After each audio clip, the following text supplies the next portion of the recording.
right, so here's the steam engine of the S-2. You have your headlight down here with an LED. It's in the lower half of the smoke box. This is accurate to the prototype, and part of it is because you have these air tanks up here, and then part of the and this is a very interesting thing. This was a very common standard on Great Northern. This was a very common practice. The Mercados had them, the 484s had them, their 2882s had them, and so on. And normally when you see on a steam engine, normally they're like on the side here, just right above the wheel of the drivers. And particularly, that wasn't something that happened with Great Northern. They wanted to be a little more, they wanted to be different, and that's the reason why the headlight is so low on this engine. But I think it's really a nice touch. I think it's a really nice design that they did with that. You have your oversized fat number 5 KD coupler. I will put a 158 on this eventually because I think this thing just really detracts the engine a little bit. I think a scale coupler would complement this model more. You've got your coupler lip bar here. There is a hole in the middle, right above the, right where it would, come out and be a chain. So you can actually put a chain on that and maybe just put a little dab of AC or whatever on the coupler, and just make it add a little more detail if you want. Up here you have your marker lights. This is a standard on Broadway-Limited's brass hybrids. This is not on their plastic engines. So this is a nice thing. This is a nice touch that they do with their hybrids, and it just really brings the model out much more than it does. Here you have, if I can get it to zoom in right, focus, come on. Okay. You also have the builder's plate right here, and it is legible with a magnifying glass, which is really cool. You got your number boards up here. And one cool feature I like about this model is right down here. This is something you don't see a lot on steam engines, and actually, from what I know, I think Great Northern was the only locomotives that had them. Is where on a lot of steam engines you see the standard where you'll see the wheel completely bare, but on Great Northern they covered the drivers, and actually they have roller bearings. And I'm not really sure why they did this. If anyone knows, please comment in the comment section below. I really like to know why they did this, and I think it's a really nice touch, and it really makes the engine stand out among any steam engine that's probably in your collection. But anyway, as we continue moving back towards the cab, the engine, most of the boiler beyond the smoke box, and actually all the boiler, is painted in a what is called glacier green. Glacier green is a color name that they gave to their color that they color code that they made for their engines, and it's named after Glacier National Park, which Great Northern tirelessly lobbied to become a national park, and which it did in 1910. And part of that was because they wanted conservation. They actually, a lot of railroads did push for conservation in efforts to attract people from Chicago and other points east to come out to the west. And Glacier National Park is in northwestern Montana, which was one of the things that got people to come out west. It wasn't just to bring people to Seattle as the Great Northern, where the Great Northern terminated. It was also to take people out to to these spectacular places. And Great Northern actually for up until the 1940s actually put on their emblems around the goat, See America First, Glacier National Park, and that was something that they used in advertising throughout, even on their rolling stock and on their steam engines. So you got, and you even has it on the cylinders, which is really nice. And then these are nickel silver here, which is a really beautiful, elegant touch. And I think that's just a phenomenal, feature right there. As we move back, you got your brass whistle. You have your your pop-off valves here. You know, if the boiler gets too much pressure when the engine's stationary, these will pop off. Of course, it doesn't do that in this model. The piping is just on another level. It's just on a whole new level, and it's just everything's applied. There's nothing molded on this model. And you got your smoke box down here. I mean your firebox, excuse me. And then you got your four-wheel trailing truck. This is your cab. You got the number. You got the your road number here. This one's 2579. And then it has the model, which is an S-2 with 80-inch drivers. And then if we move back, and as we move back to the cab, it's probably going to be a little dark, but you can see it's got the smoke box here. It's also got a little opening here. Normally this is what an oil burner firebox has. They just have like a little opening there. Normally the reason is because you have an auger to load the fuel into, which you have a sound feature in this engine, which I'll get into later. And this is actually something that's in it because you don't shovel oil in and you don't do it manually. You actually have a valve, you have a knob back here that you would actually turn, and that would which would pump oil into the fire into the fire. You have painted. You got painted. Sorry, I totally like blinking out today. Dials, for boiler pressure, oil pressure and water. If you can see right up here, that's actually the throttle. It's fully applied, and then there was also a brake. There's also the brake handle is also applied, which is just phenomenal. You have your deck plate right here. The engine cab on this locomotive, it comes in two design features. This one is the vestibule cab, and you can actually get the enclosed cab instead of getting the deck plate. The cab comes back just about right here, and then you have a door on the side, on each side, and then the tender has a diaphragm that hooks up, and then and it was actually a nice way. And it was something. It's actually for the first time, and it's unfortunate I wasn't able to get that model because it was already spoken for.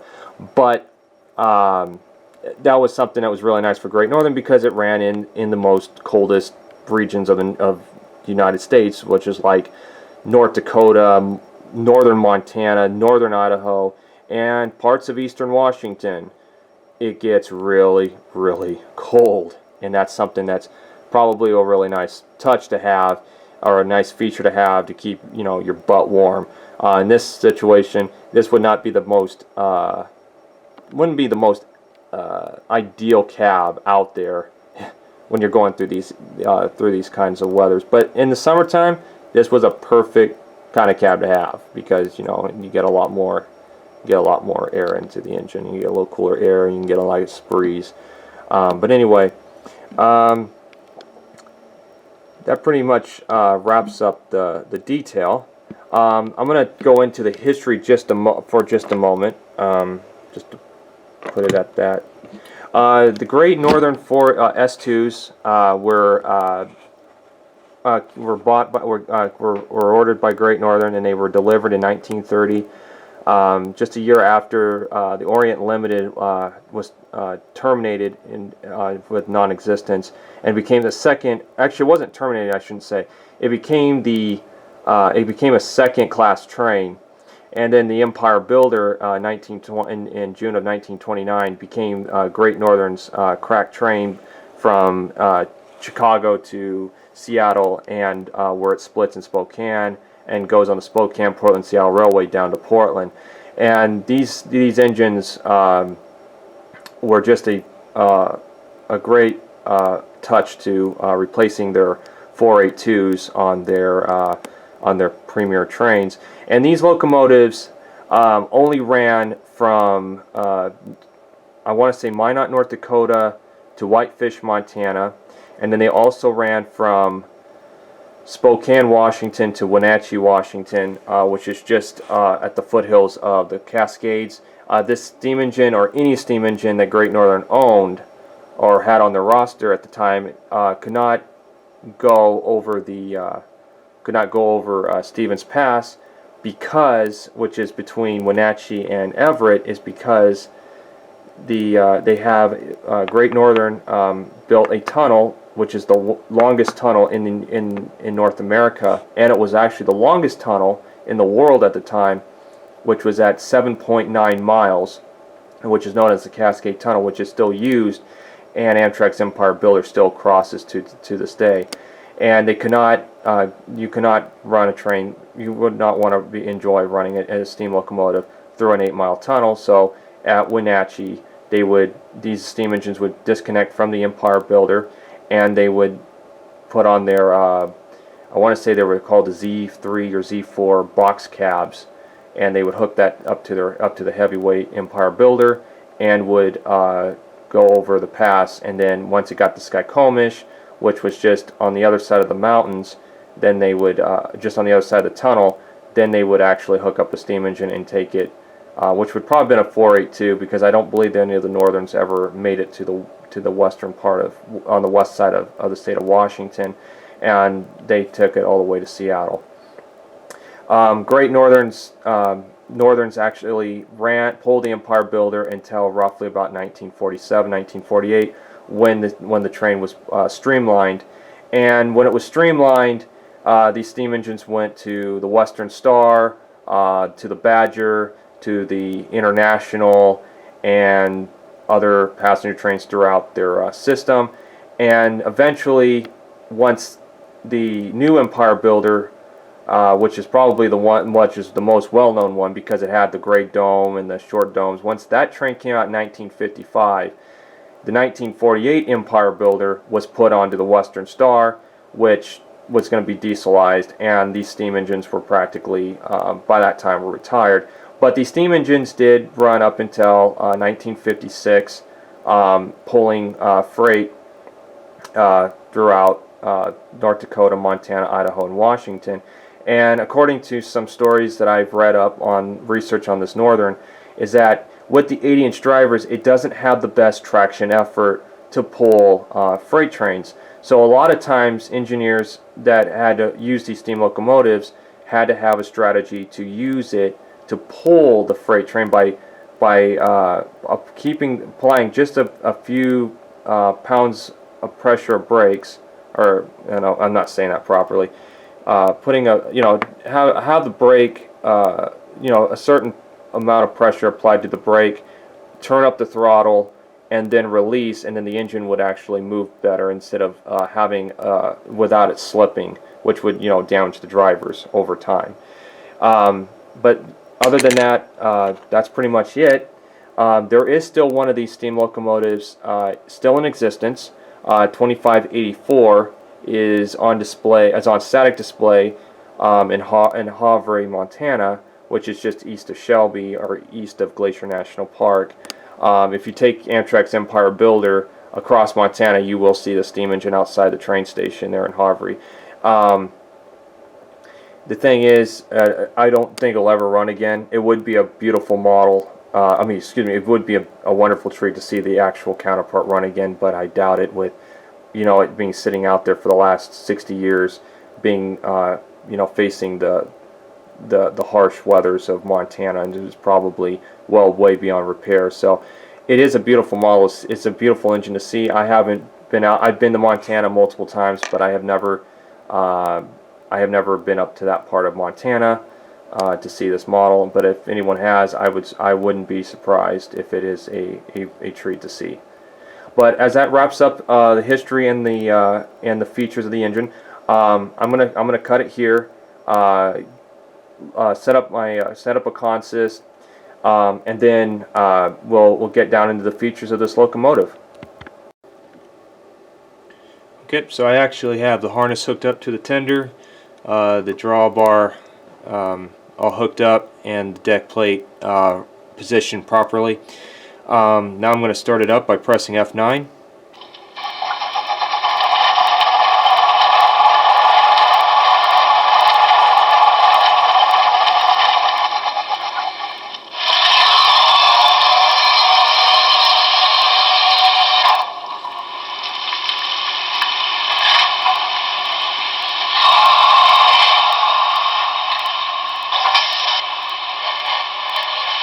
Paragon 3 sounds so much different than my Paragon 2 steam engines.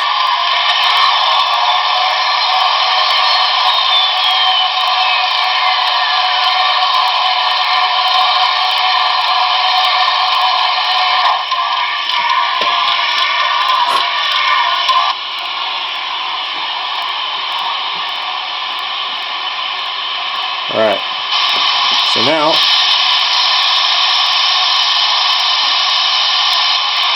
we'll go to F1, which would be the bill.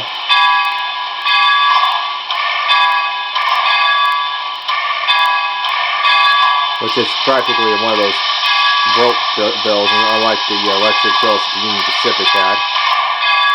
There's the whistle.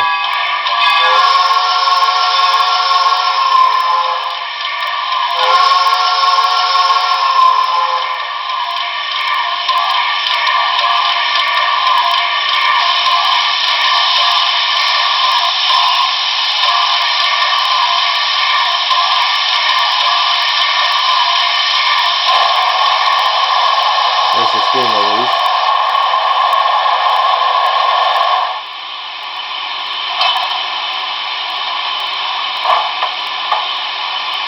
And you probably already noticed the cab light is on. This is F8.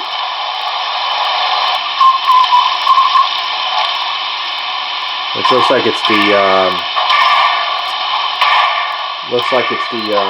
the hatch on the wall, on the tender. I mean F7 I meant. F8 would be the mute. F9 would be shut down, so we're not going to touch that one. F9.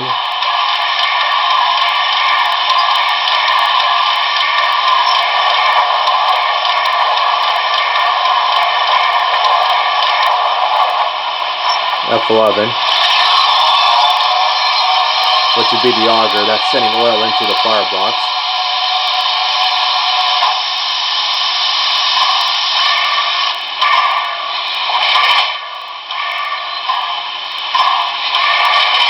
Not sure what F12 is, I'd have to check. And then F0, of course, is the light.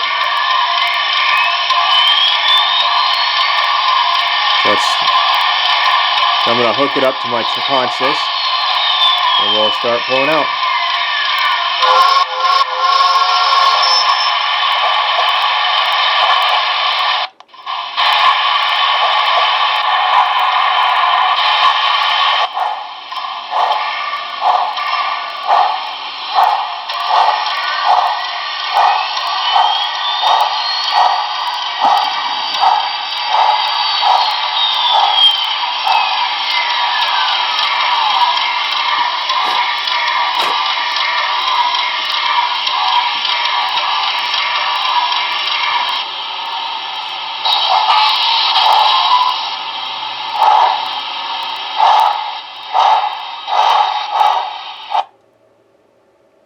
So we got a short here.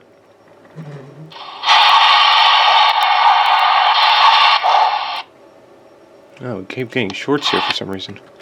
I just realized it's derailed.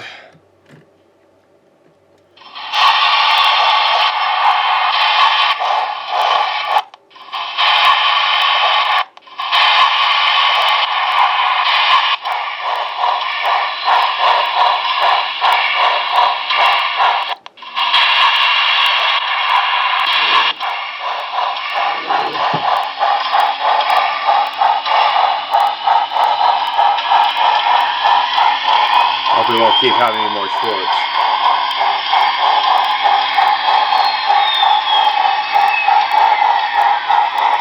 This would be like a consist about roughly 1951, 1952. God.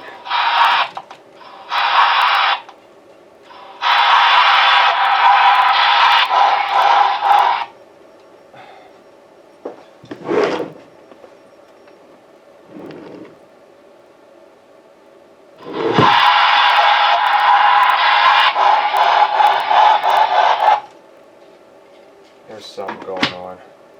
Is there? Yeah, just.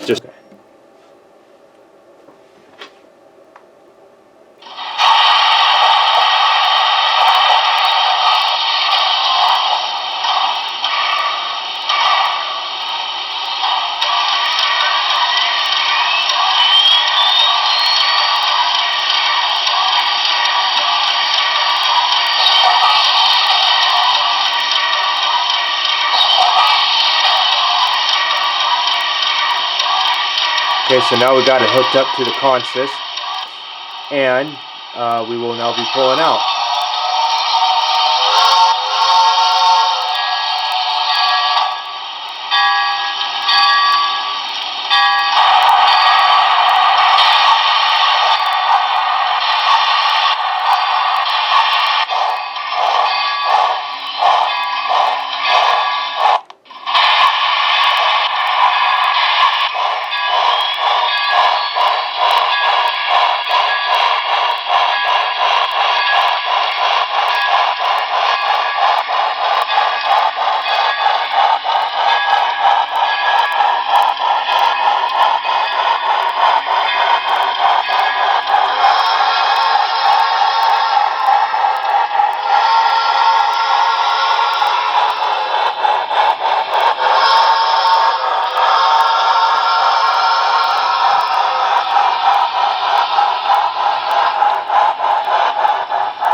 So this consist is roughly about 1951, 1952, and it's got a lot of freight cars that would have been in the Pacific Northwest, like Great Northern, Union Pacific, especially their Oregon Short Line and Oregon Washington Road Navigation box cars. And then, of course, I don't have a Great Northern caboose, so bear with me on the Northern Pacific caboose on the back end of this train.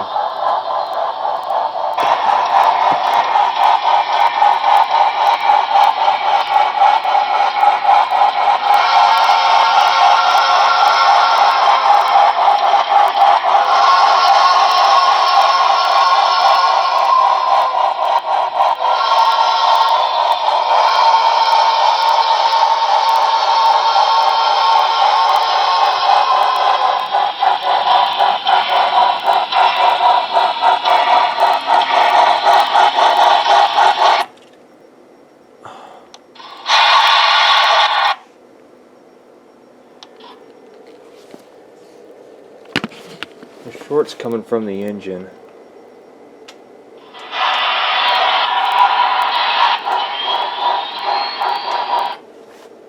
Take that off for a minute.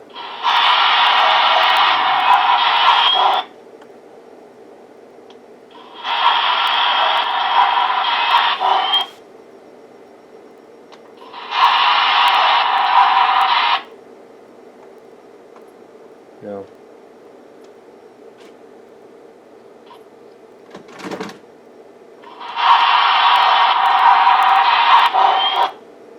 Come on!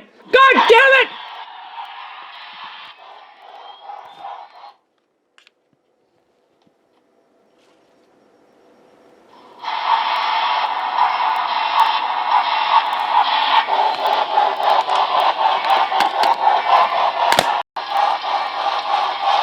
You can already see that how much smoke this thing produces.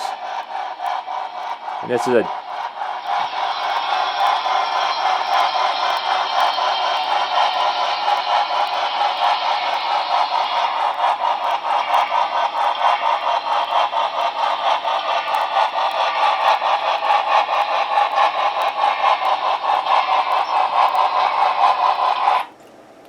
Okay, so the Northern that you saw earlier in this video, I had to return to the hobby shop. As you will see in this video, that engine was having some shorts. So I had to return it because the back driver was missing a bushing that prevents electricity from touching both the positive and negative, and it was touching both the positive and negative, or touching, and causing it to short. And if the engine was positioned in a different way, it would stop shorting out. So unfortunately, I had to return it. So in this one, I got a new locomotive. This one is number 2582. The difference between this one is that this one has an enclosed cab, compared to the other one that you saw in the previous video where it had a vestibule cab. This diaphragm here actually it actually moves, and it's actually sprung loaded, if you can see that. So it's really cool, and what's really even cooler is that all these little supports here actually work. It's really a really cool model, and it also has this enclosed cab, and so these engines were really really ideal during the colder months, especially up in the areas of North Dakota, northern Montana, northern Idaho, and eastern Washington, where it gets much colder, and these engines were really ideal for that.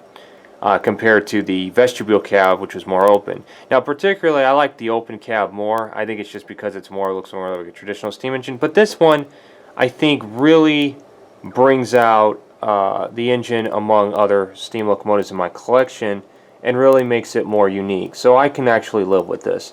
And this one actually works. This one doesn't have any problems. But I will warn you, if you do buy this Northern, do not buy 2579. It's not just mine that was having these issues. I heard many others were having these issues.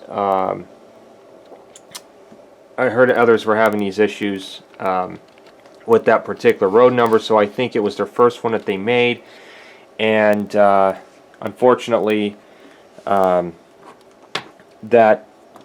one actually has a lot of problems. So if you want to get 2579 and you don't mind calling Broadway and getting it repaired by sending it back to them. I mean, you do have a 2-year warranty on this if you register it.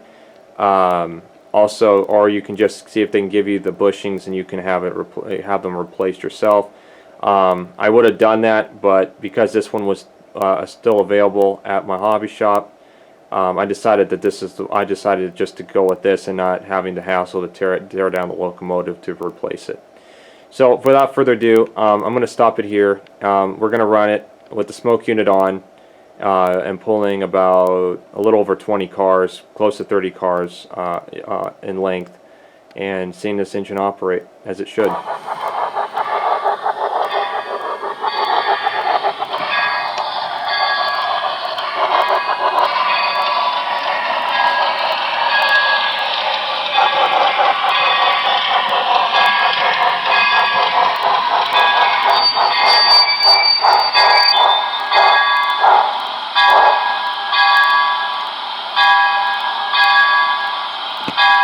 Alright, so I didn't actually turn on the smoke unit, particularly because I realized I didn't have the fluid on hand, and I wasn't going to test if there was any fluid in it, because if you do run it with the smoke unit on, you can actually literally damage the model, and not just the smoke unit. You can still get these models. I'm going to mute that so you can hear me talk.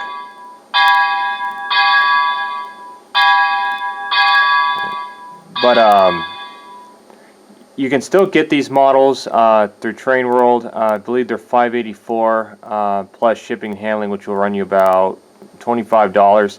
From what I know, the hobby shop I got it from was $569.99 plus tax, which came to about a little over $600. Unfortunately, they were out of them. This was actually their last one that they had after I had exchanged the vestibule cab one for this one.